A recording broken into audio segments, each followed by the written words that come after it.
तो वो भारत पहले ही प्रिपेयर्ड है। भारत अकेला लड़ेगा, भारत के अंदर काबिलियत है, क्षमता है। भारत चीन का मुकाबला बहुत अच्छी तरीके से करेगा। भारत की गवर्नमेंट है, मोदी गवर्नमेंट, वो एक डायनेमिक है, तो भारत तैयार है। भारत को बिल्कुल परवाह करने की जरूरत नहीं है। अगर भारत कुछ भी चीन हरकत करती है तो हम ईंट का जवाब पत्थर से देंगे। कि एक तरफ तो हमने देख लिया कि यूरोप जो है वो साइलेंट है, यूक्रेन को डिफेंड नहीं कर सका। कल को आपकी चीन के साथ जो इस वक्त चीन जिस तरह पर फड़ा रहा है, वो कभी ताइवान को धमकी दे रहा है, कभी आपके साथ एलओसी पे काम कर रहा है, तो पता तो ये चलता है कि क्वाड तो कोई चीज नहीं है ना। तो आप क्वाड में रह के अमेरिका का साथ दे सकते हैं, और कल आप पे अगर एग्रेशन चीन करता है तो फिर आप क्या करेंगे? क्वाड तो आपकी रहनुमाई और मदद के लिए नहीं आएगा, तो आप क्या करेंगे? क्योंकि आप चाइना को अंडर एस्टिमेट ना करें। चाइना इस वक्त जो पोजीशन ले रहा है उसमें, और खास करके रिसेंटली चाइना ने जो आपके साथ मामलात खराब हुए हैं उसमें क्वाड भी किसी काम का नहीं रहा, और अमेरिका की मदद भी आपको नहीं आएगी अगर चाइना एग्रेशन शो करता है। तो इंडियन डिफेंस एस्टैब्लिशमेंट और पॉलिटिकल एस्टैब्लिशमेंट किस हद तक इस चीज से मुतमिन है कि चीन जो है वो भारत पे एग्रेशन नहीं करेगा और इस तरह की कंडीशन नहीं आएगी कि आपको ग्लोबल मदद लेनी पड़ेगी? हाँ बिल्कुल, देखो कमल, इसमें कोई शक नहीं। ये एक जो अभी लड़ाई चली हुई है रूस और यूक्रेन के बीच में, एक ये इसके बाद वर्ल्ड ऑर्डर बिल्कुल चेंज हो जाएगा, इसमें कोई शक और सवाल नहीं। रूस और चीन जो है वो बहुत नजदीक आएंगे। रूस जो है वो डिपेंडेंट हो जाएगा चीन पे ज्यादा, क्योंकि ऑयल और गैस जो कि वो बेचता था यूरोप में, अब वो शायद नहीं जाएगी, वो चीन के अंदर बेचेगा, और इसी प्रकार से अपना मिलिट्री हार्डवेयर। तो इसका मतलब क्या होगा कि जो चीन है उस पर डिपेंडेंसी ज्यादा होगी रूस की, इनके रिलेशन बहुत अच्छे हो जाएंगे। और ये दोनों के दोनों देश, क्योंकि ये इकट्ठे रहेंगे, इसमें कोई शक नहीं। और आने वाले समय में मुझे लगता है चीन और रूस का गठबंधन जो है वो और स्ट्रांग होगा। मगर हम ये भी सोचना है कि क्योंकि भारत ने एक बहुत ही डिप्लोमेटिकली करेक्ट स्टेप लिया है कि अमेरिका के साथ भी हैं और रूस का भी पक्ष लिया है। न्यूट्रल रहना मतलब कि रूस की तरफ जाना, क्योंकि जो चीन है उसने भी अब्सटेन नहीं किया। तो इसका मतलब हमने एक बड़ा मैच्योर्ड जो मुजाहरा किया है अपनी वोट का, चाहे वो यूएनआरसी में या यूएनजी में या यूएन सिक्योरिटी काउंसिल में, इसको मद्देनजर रखते हुए मुझे लगता है कि भारत के जो रिलेशन रूस के साथ बड़े अच्छे रहेंगे।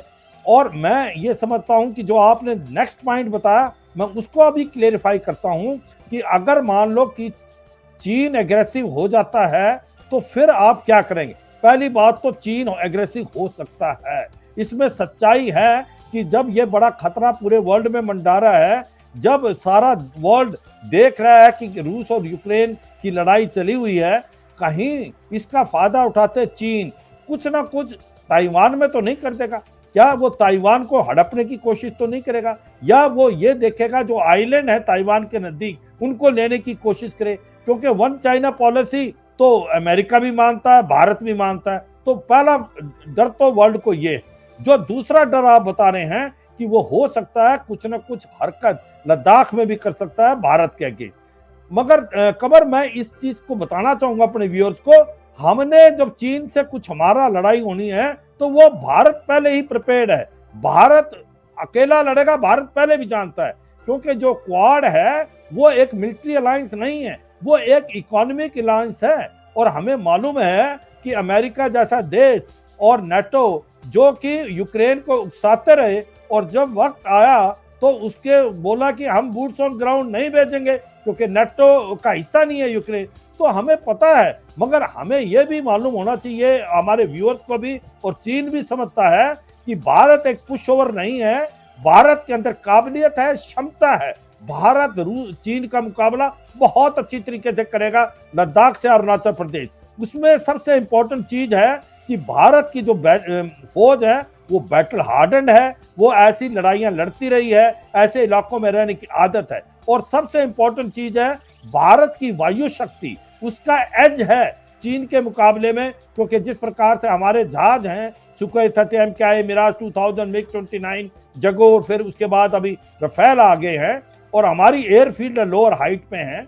और तीसरा जो सबसे इंपॉर्टेंट चीज है, भारत की नेवी की अंदर इतनी काबिलियत और क्षमता है, हमारे अभी 2 एयरक्राफ्ट कैरियर हो जाएंगे, हम मलक्का स्टेट को ब्लॉक कर सकते हैं। वो चीन भली भांति समझता है, और अगर वो हो जाता है तो उसके बाद 50 से 60 दिन से ज्यादा का ऑयल नहीं है। तो मुझे लगता है कि ऐसी गलती चीन नहीं करेगा, और हमें सब पता है हमने चीन के साथ खुद लड़ाई लड़नी है, चाहे वो यूक्रेन से पहले या बाद में। हम नहीं समझ रहे कि अमेरिका कहीं आएगा हमारी मदद करने, तो वो मदद तो ना पहले थी ना अब है। पर भारत की काबिलियत और क्षमता बहुत है, और ये जो प्रेजेंट भारत की गवर्नमेंट है, मोदी गवर्नमेंट, वो एक डायनेमिक है, उसके डिसीजन लेइंग की जो कैपेसिटी है वो बहुत अच्छी है। तो भारत तैयार है, भारत को बिल्कुल परवाह करने की जरूरत नहीं है। अगर भारत कुछ भी चीन हरकत अंदर करती एक है तो ये हम है कि एज ए फीमेल आप कितना क्या समझती है कि आप मतलब हम इस साउथ एशिया के सारे कंट्रीज में अपने अपने मसाइल हैं खवातीन के हवाले से। सिर्फ हिंदुस्तान नहीं है, वहाँ पे अपने हिसाब से मसाइल होंगे, पाकिस्तान में अपने हिसाब से होंगे। खैर अफगानिस्तान की क्या बात है, वो तो एक अलग ही बहस है, उस पर भी कोशिश करेंगे बहस करने की।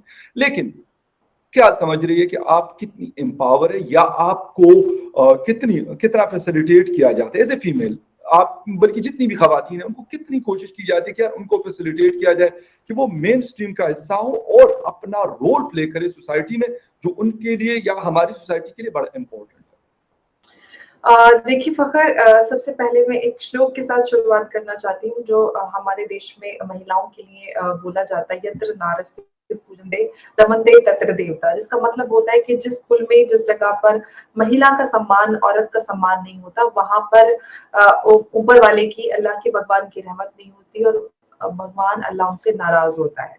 तो ये मानना, ये संस्कृति जहाँ की हो, और जो लोग भी इसमें विश्वास करते हैं और जो इस पर अमल करते हैं, उनको किसी को भी बताने की जरूरत नहीं है कि आपको महिलाओं के लिए क्या करना है और क्या नहीं करना है। और जब हम बात करते हैं वुमेन एम्पावरमेंट की, तो वुमेन एम्पावरमेंट बहुत एक नेसेसिटी है, या नेसेसरी राइट की हम बात को, वुमेन एम्पावरमेंट वो है। जो लोग कहते हैं कि भाई हम वुमेन एम्पावरमेंट कुछ ऐसा नहीं है कि हम किसी से कुछ हासिल करना चाहते हैं या कुछ छीनना चाहते हैं। महिलाओं को वो ही चाहिए जो उनका अधिकार है, जो एक कॉन्स्टिट्यूशनल राइट है, फंडामेंटल राइट है, या ह्यूमन राइट जो किसी भी इंसान के होते हैं। तो वुमेन एम्पावरमेंट का मतलब सब इतना है कि जो उनका है वो उनको मिल जाए। जब हम बात करते हैं इस पूरे खित्ते की, जैसे कि आपने साउथ एशिया की बात की, तो जितनी भी कंट्रीज, हम नेबरिंग कंट्रीज की बात करते हैं, जिसमें पाकिस्तान है, अफगानिस्तान है, बांग्लादेश है, या हम हिंदुस्तान की बात करते हैं, तो अगर वुमेन एम्पावरमेंट के हवाले से अगर मैं बात करूं, तो हिंदुस्तान एक ऐसी जगह है जो हर लिहाज से ना कि सिर्फ वुमेन एम्पावरमेंट बल्कि हर चीज में टॉप करता है इस पूरे खित्ते में। चाहे इकोनॉमी की बात करें, वुमेन एम्पावरमेंट की बात करें, और यहाँ पे गवर्नमेंट भी महिलाओं के सशक्तिकरण को लेकर बहुत ज्यादा सजग और जागरूक नजर आती है। और उसी के उल्टा हम अपने आसपास में देखते हैं, सबसे ज्यादा अफगानिस्तान, जहाँ पर महिलाओं के अधिकारों का उल्लंघन होता है, वुमेन राइट वायलेशन हुआ है, और किस लेवल पे हुआ है ये सब हमने देखा कि रिसेंटली जो तालिबान ने टेक ओवर किया अफगानिस्तान को, वहां पर उससे पहले भी हमने देखा है कि कितने सालों में महिलाओं के साथ अफगानिस्तान में क्या क्या हुआ है। उनकी बोलियां लगी हैं सड़कों पर, चौराहे पे खड़े कर सिर्फ चेहरा खोलने की वजह से, या बाहर निकलने की वजह से उनको गोली मार दी गई है। तो इस तरह की चीजें